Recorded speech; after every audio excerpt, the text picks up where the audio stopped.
Hey guys, it's Dave. What I wanted to talk to you about today with the core Kronos was actually something I discovered entirely by accident the other day. I was trying to find a way to manage the files on the hard drive of the Kronos, and I found it such a pain to sit here and in disk mode try and select, a whole bunch of files and then copy and move them around. I had a real heck of a time doing that. So what I wanted to do today was actually show you something that I've done recently to my Kronos. Actually, I have two, and I've done it to both of them, and it works incredibly, incredibly well. There's not going to be a lot of playing. This is going to be more talking and showing, talking about theory and that kind of thing. So if you're expecting me to play a whole bunch of stuff, here's what you get for now.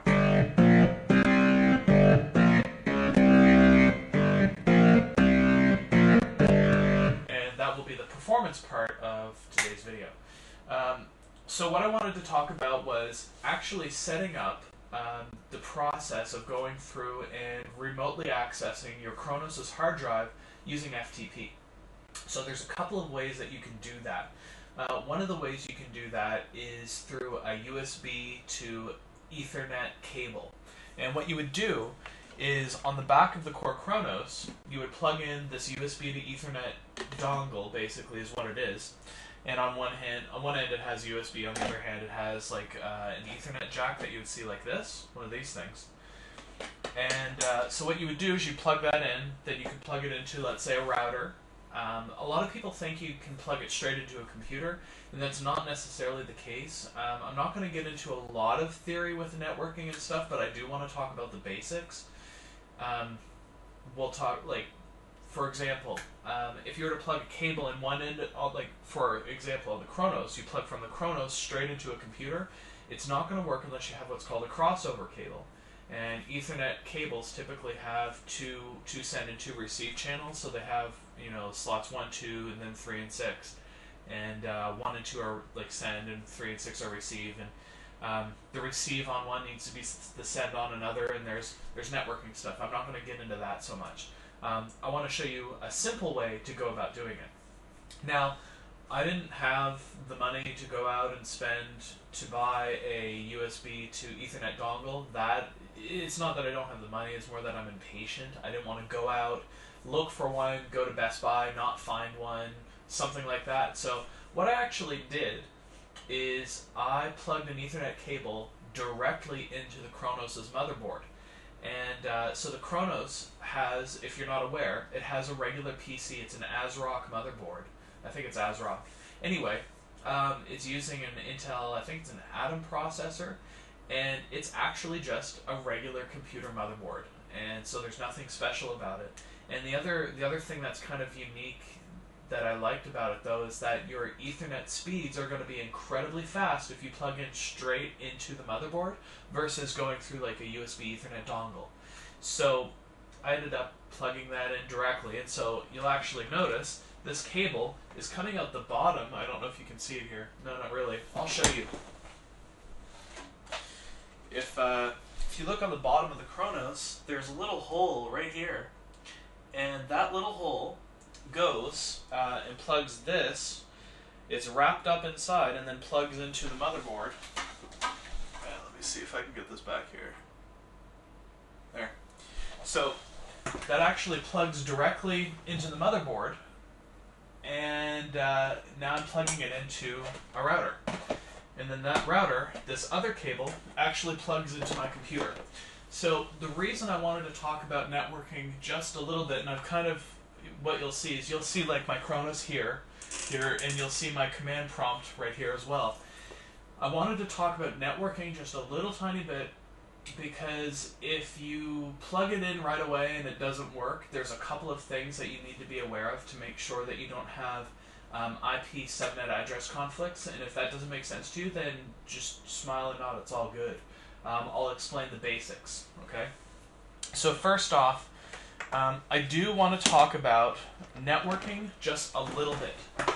So for any of you who's not super up on your networking, that's totally cool. Don't sweat it. Actually, let me see if I can do something a little bit better here. There. Well, it's better somewhat. Okay. So in networking, you have what are called octets. So if I put an IP address, so for example, okay, this is an octet. So this frame of numbers, each one is an octet, and you have 4 of them. Unless you get into IPv6, don't worry about that. Okay, so the reason you can't just plug a network cable from your Kronos into your computer is because you need something that's called DHCP, which is Dynamic Host Control Protocol, or Configuration Protocol, I forget which one. But basically what it does is it hands out these IP addresses. And if you want to know what an IP address is, think of it as a nickname. Every time you plug a cable in, your Kronos is going to get a numerical nickname. Same thing with computers, like when you connect to Wi-Fi, your phone that you connect to Wi-Fi with, let's say, that's also going to get an IP address, and that IP address is how data gets back and forth to you. It's unique on the network. You can't have the same one as somebody else, and if you do, it's called an IP address conflict. So there's issues there. Anyway, so what I wanted to say was you have IP addresses. Well, if you have one that looks like this,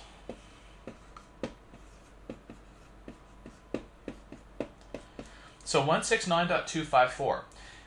You'll get a 169.254 address anytime you have something that can't be configured. If there is no DHCP, it's basically a self-configured address. So if it starts off with 169.254.something.something, it means that whatever you plugged into or whatever Wi-Fi you connected to or whatever the case may be wasn't handing out DHCP, wasn't handing out IP addresses. So when your phone or whatever went to look for one, it said, hey, who's handing out IP addresses? And nothing responded. So it says, okay, well, I'm going to be on the network anyway. I'm going to give myself an address, and here's what it is. This is usually, not always, but usually a bad sign. It's an okay sign if you have a crossover cable, but again, we're not going to worry about crossover cables too much. So 169.254, generally bad. You don't want that. You want one that's being handed out. So if you see 192.168, that's usually an internal address. There's IP address ranges. So things like 10.10 or 10.1 are usually corporate based, but not always. When you see something like a netbox, you'll often, like I say a netbox, like a Netgear, in this case it's a Netgear router, but Cisco routers, any of your home networking stuff will usually have 192.168.1 or 192.168.0. Sometimes it's 192.168.2. And so all that means is 192 and 168 mean it's basically a home router. Let's just say for that. That's not always the case, and if you're really into networking, you're going to know this stuff already, so just disregard, right? This .1, this one right here, we're going to refer to as the subnet. It's not technically a subnet, there's more to it than that, but just for the sake of argument and simplicity, I'm going to call this a subnet. And then this last one right here is your actual address. So what that means is if you have a 192.168.1 router, in this case this one's .3, what it means is that you can have up to 255 addresses under this one subnet. Okay? So we can go from 192.168.1.0 all the way up to 254. So that all being said, why am I talking about this? Well, this is important if you wanted to do something like I've done where I have 2 routers. What I have is I've got a router that connects to the internet, and that router is the 192.168.1.1. This Netgear router, if I were to put this on the same subnet, meaning if I were to tell this Netgear router to have a 192.168.1.1 address also, you're going to have a conflict internally in the computer in that you would have to specify which network card you want to send the data over. There's preferential networks. You can do so by manipulating the preferred network. It's called like a network metric, and you can put a number in there, and the lower the number, the higher priority. So for example, if I had a network metric of 10, there. So if I have 2 network cards, and my network card for internet has a metric of 10, It means anytime I go to do a search, it's going to search that first. And then so on and so forth. It'll go through the list. So what I've done is I've got two routers. So I've got my Wi-Fi router, which provides me the internet. And that's this one. It's 192.168.1.1. So this 192.168.1.1 is the IP address of my internet router. This is where I get the internet. Then I have this Netgear router. I technically have a third router somewhere else in the house. Don't worry about that one. That's just for distribution of services. So, okay. So now I've got this Netgear router. This one is 192.168.3.1, and I had to go and manually change that in the router. And the reason I did that was so that if I needed to configure this router, when I type in my browser 192.168.1.1, it'll take me to that router. If I type in 3.1, it takes me to this router, and so on. Okay, so far, that's a lot of information to take in, and I haven't explained how to configure any of it. This is all kind of just theory for the moment. But it is important if you wanted to have a setup the way that I did. Now, what you might end up doing is you might just take that USB dongle to Ethernet and run it straight into the router that you've got, and that's okay. What that means is your core Kronos will have a subnet address that matches whatever the router is that you plugged it into. So, for example, if I were to plug this Kronos directly into my 1.1 router, what would end up happening is I would get a 1. something address. So I might get 192.168.1.151. If I plug the Kronos into my 3 router, it would be 192.168.3. something, like 135.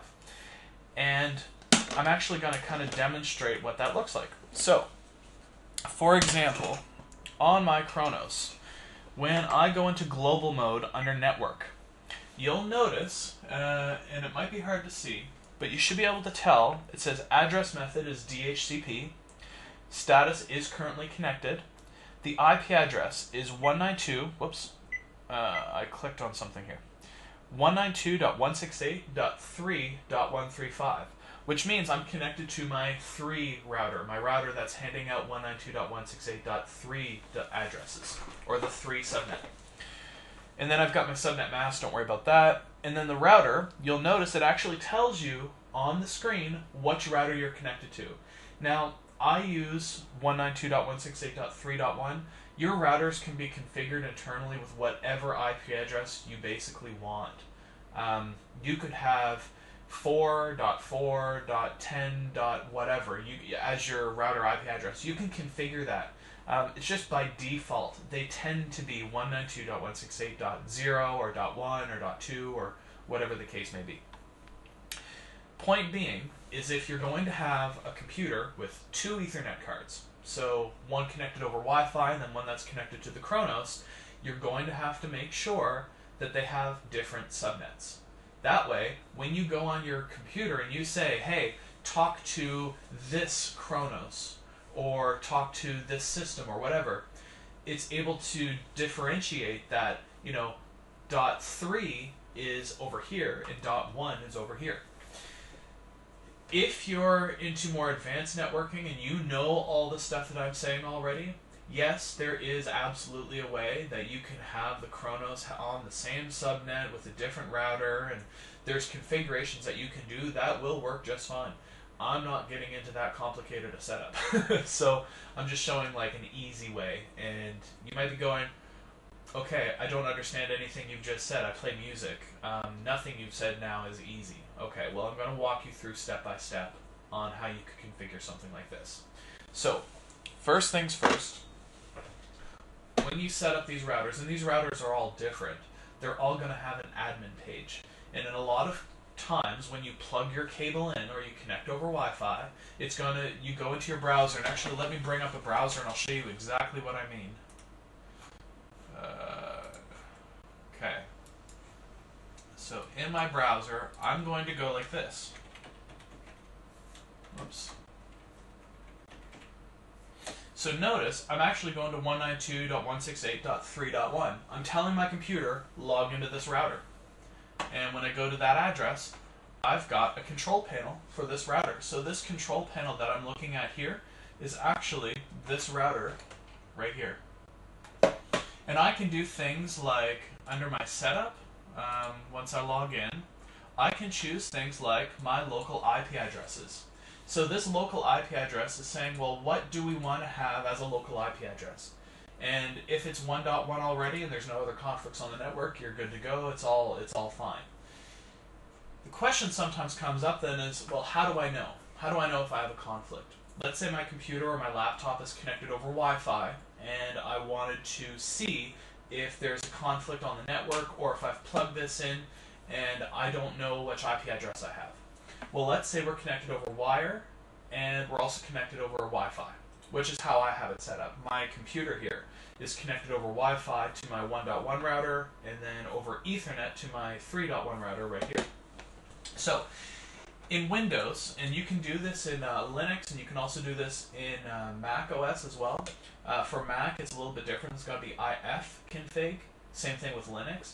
In Windows, it's going to be IP config, so like Internet Protocol config.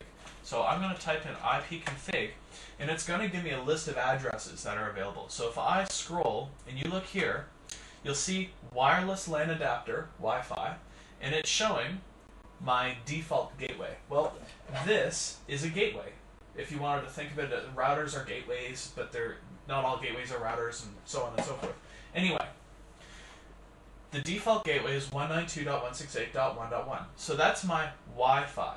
What that means is when I'm connected over Wi-Fi, anything that's denoted as 192.168.1.1 will go through that kind of path. And no, that's not always true. Again, networking gurus will know that what I'm saying is to be taken with a grain of salt. However, you'll also notice if I scroll down, I see Ethernet adapter. And this Ethernet connection says 192.168.3. Now it says 3.101, which is the address of my computer, but you'll notice the default gateway is 192.168.3.1, which means this thing is handing out 3, the subnet is named 3, okay? So, when I go into my configuration utility, I could change the local IP address 192.168.2.1. I could do that, and that's totally fine. What I would try and avoid doing, though, is doing 1.1. And the reason I would avoid that is because if I said, let's say the Kronos had an IP address of 192.168.1.135, but then my smart TV also had 192.168.1.135. This one's giving its IP address out to the Kronos. My smart TV is getting its IP address from something totally different. There's going to be a conflict on the network, at least from my computer's perspective, because when I say talk to 1.135, it doesn't know, is he talking about the smart TV or is he talking about the Kronos? We don't know. We're not sure which one he means. So, that all being said, you want to try and keep those subnets different from one another.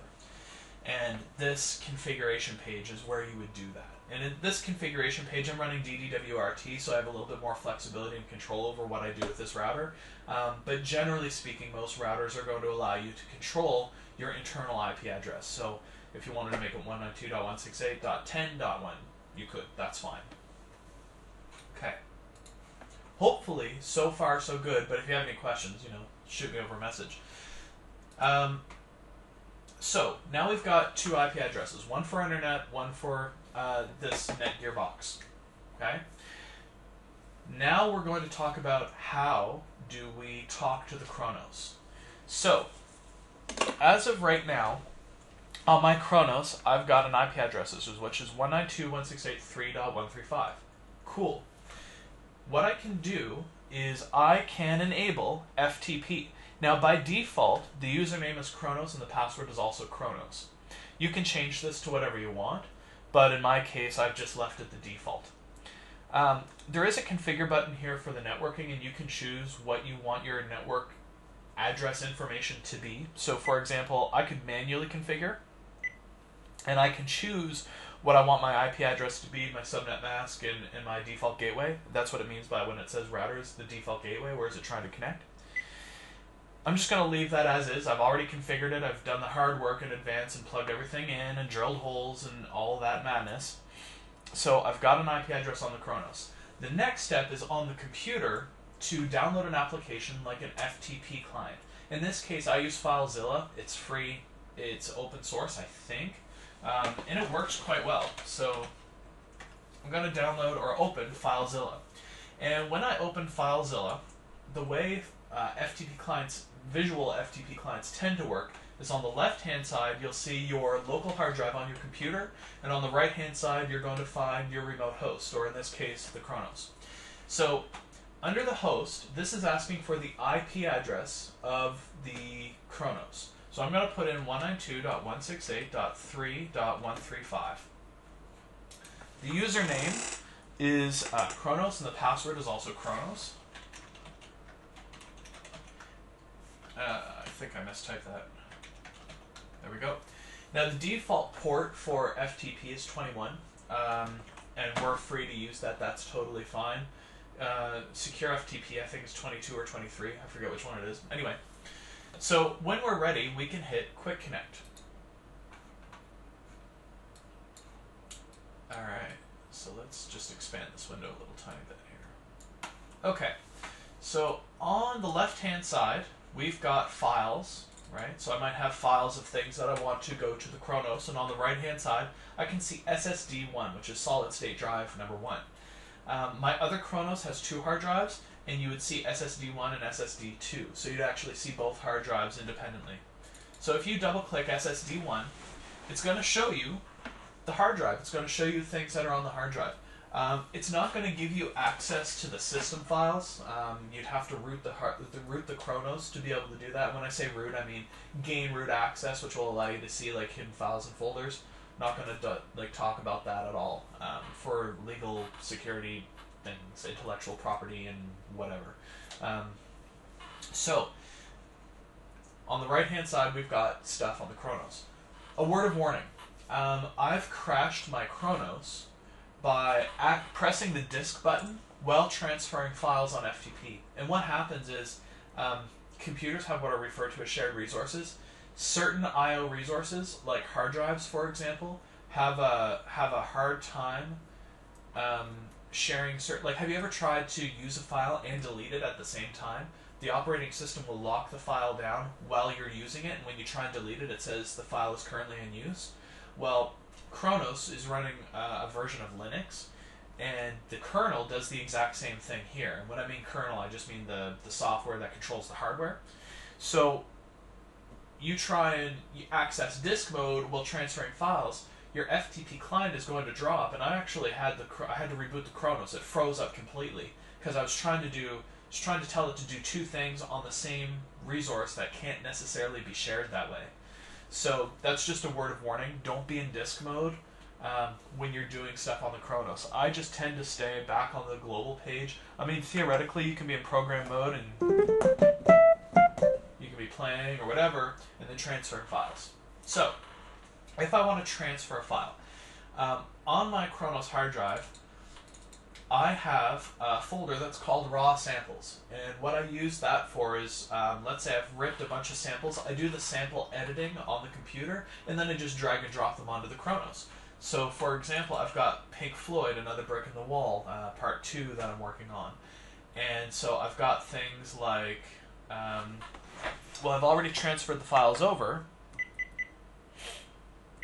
Where is it? It's in here somewhere. There it is. So the kids singing, I've got that. We don't need no education.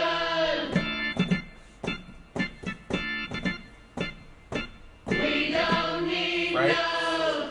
So I've got the samples ripped, the isolated children speaking samples. I've got those isolated, and I'll make them available at some point, I'm sure, lately or soon too. So let's say I've got these files here. These are all the different files. I've got the guy yelling at the end, saying something about pudding and eating meat and whatever. Anyway, so I've got the samples here, and I wanted to put them on the Kronos hard drive. So literally, all you have to do is drag and drop. And just like that, I've transferred 11 megabytes worth of samples in less than a second. It was just like that. The old way is taking a USB stick. Mine happens to have a little Canada flag on it because I'm Canadian. Taking this, plugging it into the computer, waiting for it to mount, drop the files onto it, eject it or safely remove it if you want to be that way, or in my case I just yank her out, throw it in the back of the Kronos, go into disk mode, go look for the file, so I have to change the drive into my USB drive, select the files. That took like literally less than a second for me to just drag and drop, and now my files are on the Kronos versus this whole process. The other thing too that I really use this the most for is because I have two Kronos keyboards, I struggle to make them the exact same because I'll use this for doing sound design and programming and working on files and stuff.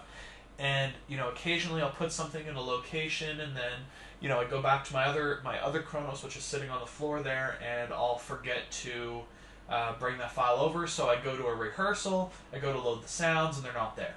So what I can do is on the Kronos, I'm actually going to delete these because I've already got them.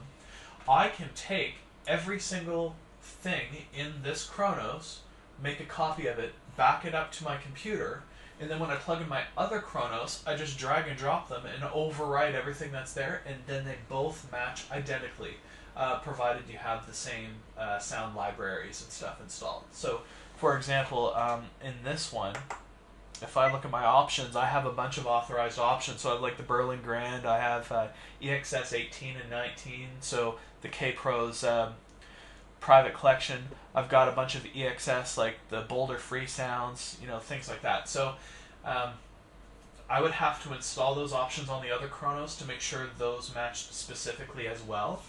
So, but anything that you've programmed on your own, it's incredibly easy to just kind of drag and drop in Filezilla. So that's really all I wanted to talk about today, was just this idea that there's an easy way to manage files on your hard drive. This originally stemmed for me when I was in disk mode on the Kronos, and I wanted to I had files everywhere, and what I wanted to do was I wanted to start organizing things and putting things in proper subfolders, because I had literally thousands of sounds that are just spread all over the place, samples everywhere, and so I was trying to organize it in a way that would make sense, and so came up with this idea of, well, it's got an Ethernet port, so let's see what happens. And so I plugged it in, and it turns out it works incredibly well. If you have a USB to Ethernet dongle, the process is the exact same. You can still plug it into a router, you still have to worry about IP address stuff, but when you go into basic and then network, you can see what IP address it's getting. If you're trying to do this over Wi-Fi, and this one's a little bit more complicated, if you're trying to connect the Kronos via Wi-Fi, you're going to need to have a router that supports client bridging or client mode. And what it means is that you can use the router to connect itself as a client and then redistribute the internet. But you still have to go through Ethernet to do it. So you can't, the Kronos doesn't have the software to connect via Wi-Fi. It just doesn't. It doesn't have the programming to look up SSIDs, it doesn't have any of that stuff. So what that means is the Kronos, you need something to do that heavy lifting for it. But as far as the Kronos is concerned, as long as it figures out Ethernet, as long as it understands that there's Ethernet somewhere, it'll start looking for IP addresses, and it knows how to communicate over those. So all of that to say, if you do have any questions, you have specific setups that you're into and you're kind of stuck and you're trying to figure out, well, how can I do this? Or you might be interested in doing the exact same thing I'm doing. You want to look up how to set your metric on your Ethernet connections, for example. Shoot me a message. I'll put this on YouTube, but I'm also on the Core Kronos forums, and I'm going to put a kind of a guide there as well. So I hope you enjoy, and we'll talk to you soon. Thanks.